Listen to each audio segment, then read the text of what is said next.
Okay, so today I'm just going to do a quick video for you since I just did a video on this style instrument cluster. So let's go ahead and power up and see what we're doing.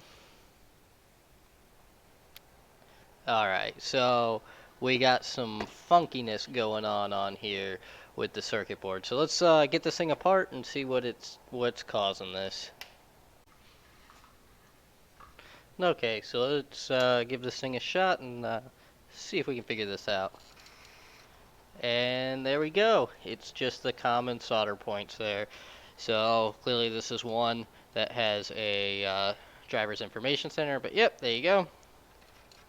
You just got the common crack solder joint. So had a good idea that's what it was. I just wanted to show you all this because I haven't had one come in like that in a while, but I've seen it before. So if your instrument cluster's doing that, just solder down all of these different resistors around here, because sometimes it's not these guys, sometimes it's those, but when it's those, it tends to not even, the screen not even come on, and when it's these, it's just not getting power to the microcontroller, so then you get some funkiness going on here.